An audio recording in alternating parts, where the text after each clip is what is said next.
Hello दोस्तों, स्वागत है आपका हिंदी की आशा में।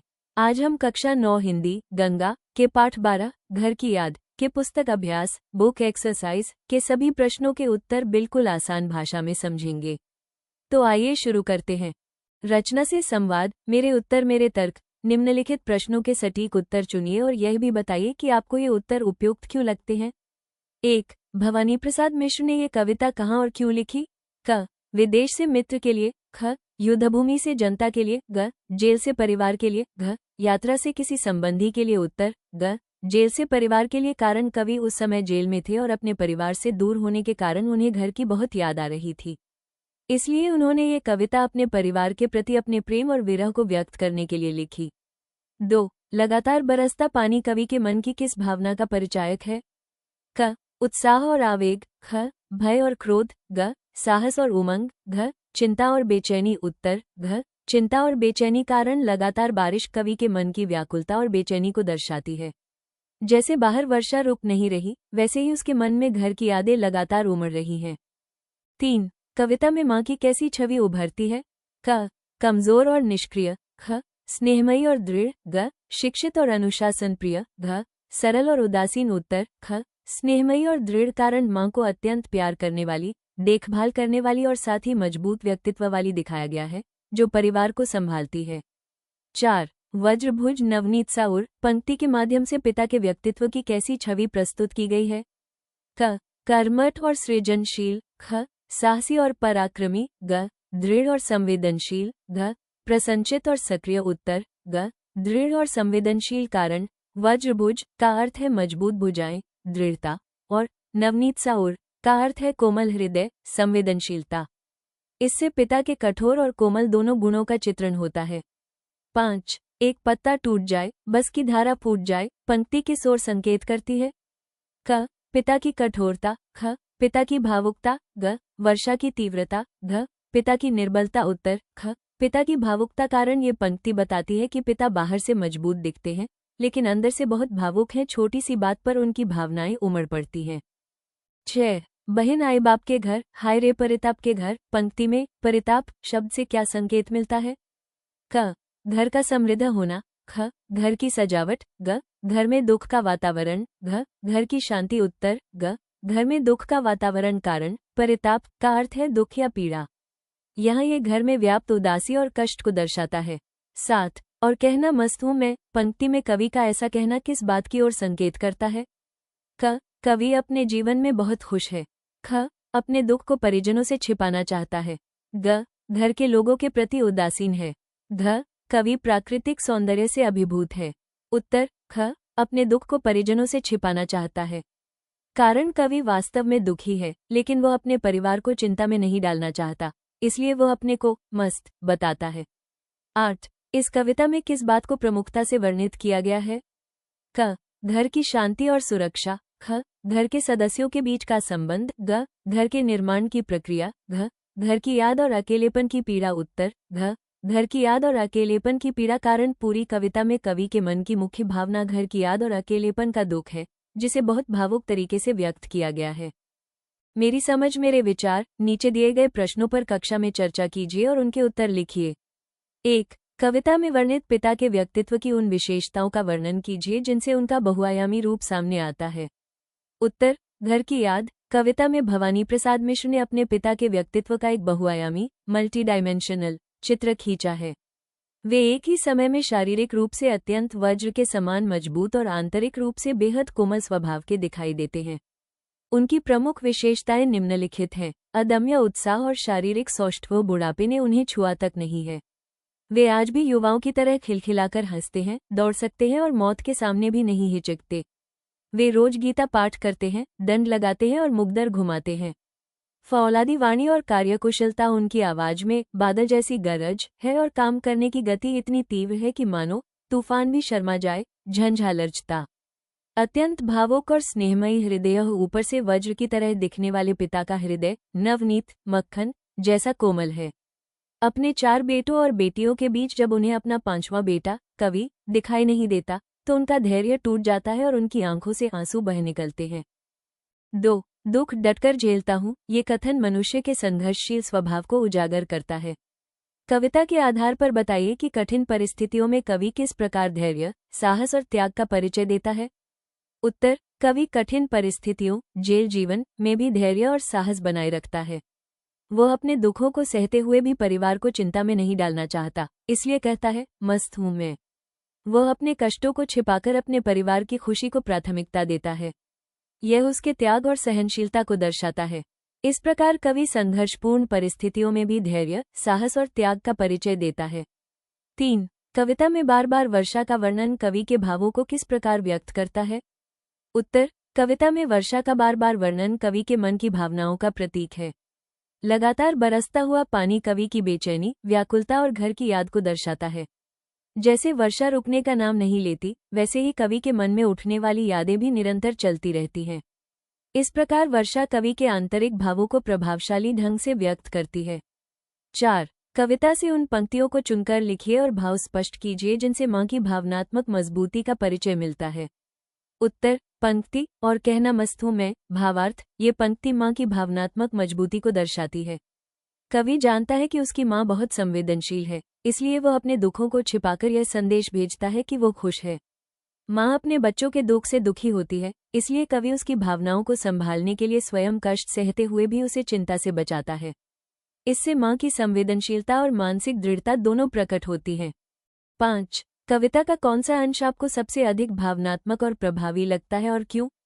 उत्तर, मुझे वज्रभुज नवनीत साउर पंक्ति सबसे अधिक भावनात्मक और प्रभावी लगती है, क्योंकि इस पंक्ति में बहुत सुंदर ढंग से पिता के बाहरी कठोर रूप और आंतरिक कोमलता को एक साथ प्रस्तुत किया गया है। ये हमें ये समझाती है कि जो लोग बाहर से सख्त दिखते हैं, वे अंदर से बहुत संवेदनशील भी हो सकते हैं। ये पंक्ति परिवार के प्रति प्रेम और भावनाओं की गहराई को बहुत प्रभावशाली तरीके से व्यक्त करती है। विधा से संवाद, कविता का सौंदर्य, गिर रहा पानी झराझर, हिल रहे पत्ते हराहर, बह रही है हवा सरसर, कांपते हैं प्राण थरथर। उपर्युक्त पंक्तियों में रेखांकित शब्दों को ध्यानपूर्वक पढ़िए। यहाँ शब्दों का चयन और संयोजन इस प्रकार किया गया है कि कविता में ध्वन्यात्मकता और नाद सौंदर्य की सृष्टि हुई है। शब्दों के ऐसे प्रयोग से कविता आकर्षक बनती है। कविता में ऐसी अनेक विशेषताएं हैं जो इसे जीवंत और प्रभावपूर्ण बनाती हैं। ऐसी कुछ विशेषताओं की सूची नीचे दी गई है। कविता से ऐसी विशेषताओं वाली पंक्तियों को ढूंढकर लिखिए। विशेषताएं, स्मृति और दृश्यबिंब, अलंकारिक प्रयोग, लोकभाषा की सहजता, प्राकृतिक दृश्यों और भावों का संयोजन, पंक्तियों का दोहराव, संबोधनात्मकता। उत्तर, यहाँ कविता घर की याद के आधार पर दी गई विशेषताओं के अनुसार उपयुक्त पंक्तियां और उनका संकेत दिया गया है। स्मृति और दृश्यबिंब, पंक्ति, बहन आई बाप के घर, हाय रे परिताप के घर। व्याख्या, इस पंक्ति में घर का दृश्य और पारिवारिक स्थिति का चित्र उभरता है, जिससे कवि की स्मृतियां और भावनाएं स्पष्ट होती हैं। लोकभाषा की सहजता, पंक्ति और कहना मस्त हूं मैं। व्याख्या, ये पंक्ति बहुत सरल और बोलचाल की भाषा में है, जिससे कविता सहज और स्वाभाविक लगती है।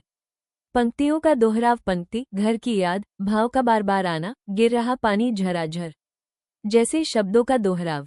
व्याख्या, दोहराव से कविता में लय और प्रभाव बढ़ता है तथा भाव और गहरा हो जाता है। अलंकारिक प्रयोग, पंक्ति, वज्रभुज नवनीत साउर। व्याख्या, यहाँ उपमा अलंकार है। पिता की भुजाओं को वज्र, कठोर और हृदय को नवनीत, मक्खन जैसा बताया गया है। प्राकृतिक दृश्यों और भावों का संयोजन, पंक्ति, गिर रहा पानी झराझर, हिल रहे पत्ते हराहर। व्याख्या, प्रकृति, बारिश, पत्ते के माध्यम से कवि के मन की व्याकुलता और भावनाएं व्यक्त की गई हैं।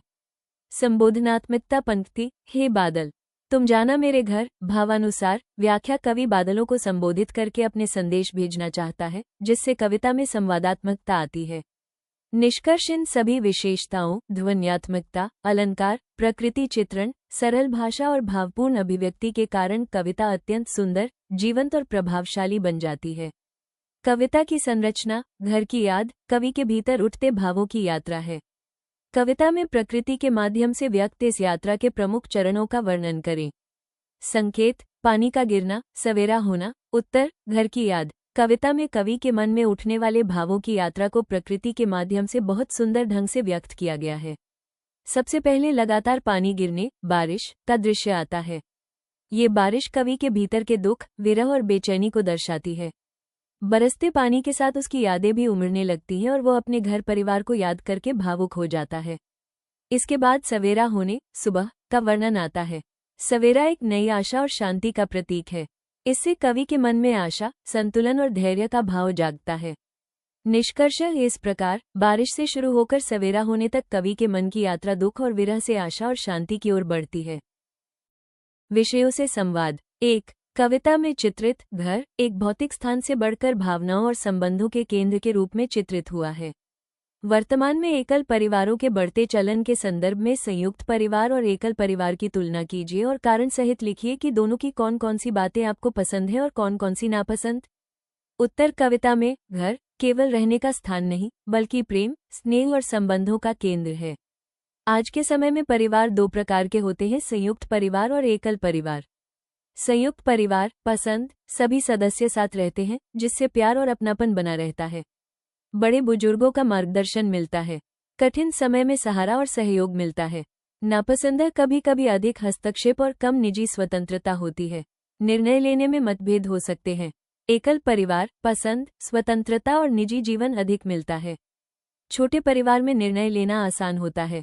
नापसंद, अकेलापन महसूस हो सकता है, कठिन समय में सहयोग की कमी रहती है। 2. कविता में बार बार पानी गिरने का वर्णन है। लगातार बारिश होती रहे तो ग्रामीण और शहरी क्षेत्र में किस प्रकार की समस्याएं उत्पन्न हो सकती हैं? उत्तर। लगातार बारिश से दोनों क्षेत्रों में कई समस्याएं उत्पन्न होती हैं। ग्रामीण क्षेत्र में फसलें खराब हो जाती हैं, कच्चे घरों को नुकसान होता है, रास्ते कीचड़युक्त हो जाते हैं। शहरी क्षेत्र में जलभराव और ट्रैफिक जाम, बिजली और परिवहन में बाधा, बीमारियों का फैलाव। इस प्रकार अत्यधिक वर्षा जनजीवन को प्रभावित करती है। 3. कविता में सावन के बादल का प्रयोग एक संचार माध्यम के रूप में किया गया है, जिसके द्वारा कवि अपने परिवार तक संदेश भेज रहा है। कक्षा में संचार के नए पुराने माध्यमों में अंतर बताते हुए चर्चा कीजिए और लिखिए। उत्तर। कविता में बादल को संदेशवाहक पुराना माध्यम बनाया गया है। पुराने माध्यम कबूतर, दूत, पत्र आदि समय अधिक लगता था, विश्वसनीयता कम होती थी। नए माध्यम mobile phone, internet, email, social media, तुरंत संदेश पहुंचता है, अधिक सुविधाजनक और तेज। निष्कर्ष। आज के आधुनिक साधनों ने संचार को बहुत आसान और तेज बना दिया है, लेकिन पुराने माध्यमों में भावनात्मक जुड़ाव अधिक था। 4. भवानी प्रसाद मिश्र ने ये कविता स्वतंत्रता संग्राम के दौरान कारावास में लिखी थी। अपने शिक्षक और पुस्तकालय की सहायता से भारत का स्वतंत्रता संग्राम विषय पर लेख लिखिए।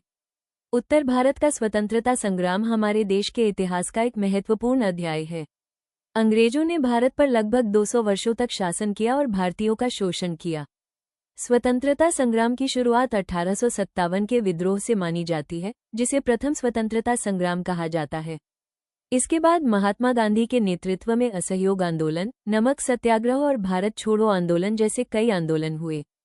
इस संघर्ष में अनेक महान नेताओं महात्मा गांधी, भगत सिंह, सुभाष चंद्र बोस आदि ने महत्वपूर्ण भूमिका निभाई। उन्होंने अपने बलिदान और संघर्ष से देश को स्वतंत्रता दिलाई। अंततः 15 अगस्त 1947 को भारत स्वतंत्र हुआ। ये स्वतंत्रता लाखों लोगों के त्याग और बलिदान का परिणाम है। निष्कर्ष। हमें अपने स्वतंत्रता सेनानियों के बलिदान को याद रखते हुए देश की एकता और प्रगति के लिए कार्य करना चाहिए।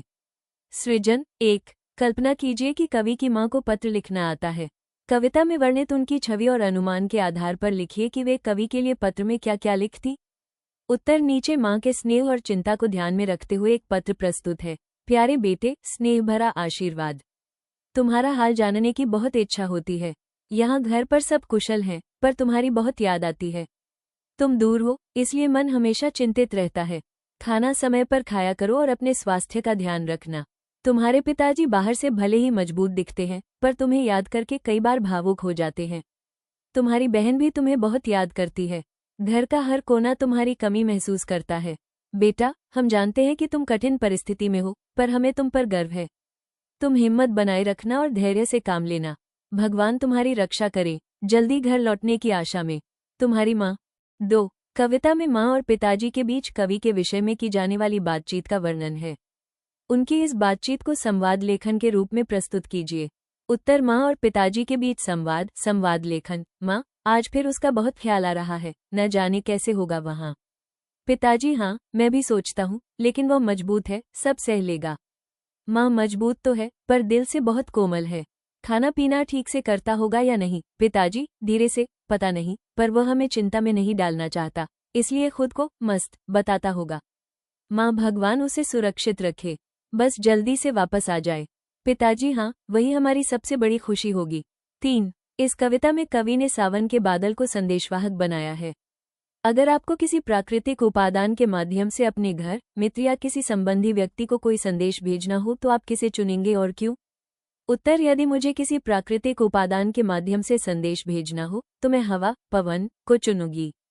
हवा हर जगह पहुंच सकती है और बहुत तेजी से एक स्थान से दूसरे स्थान तक जाती है। ये बिना किसी बाधा के दूर दूर तक संदेश ले जा सकती है। साथ ही हवा को हम महसूस कर सकते हैं, इसलिए यह मेरे संदेश को भावनाओं के साथ मेरे घर या प्रियजनों तक पहुंचा सकती है।